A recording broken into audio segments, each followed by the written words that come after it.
chắc khi bờ mây cây bụi na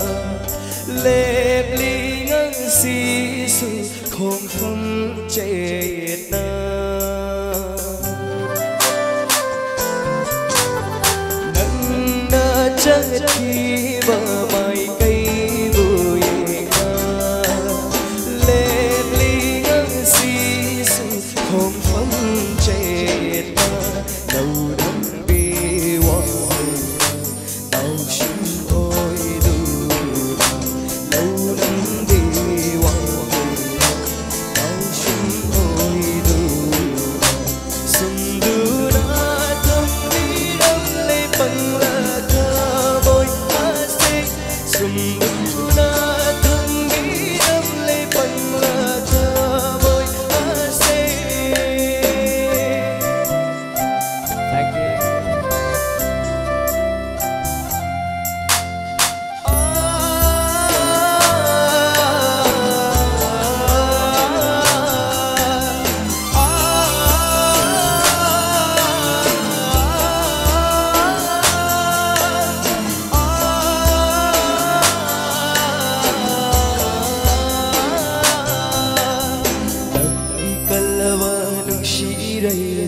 Tao xin ôi nay tao thấy ấy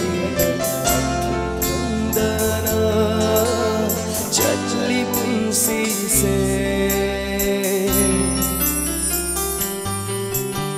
đằng đi kalava nung shi đây tao xin ôi nay tao thấy ấy không đana chất lip xì xê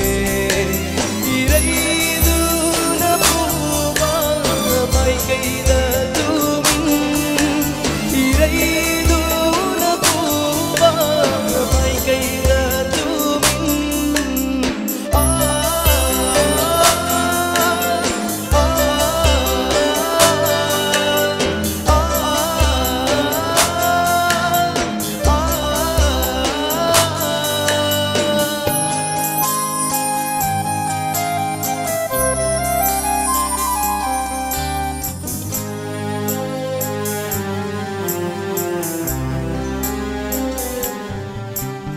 đằng ghi tâm thia bờ hoa hay amana bay đi ôi nay thơ môi đã chạm lên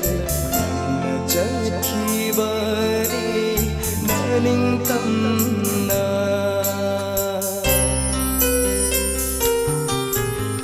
đằng ghi tâm thia bờ hoa hay amana bay đi ôi nay thơ môi đã chạm lên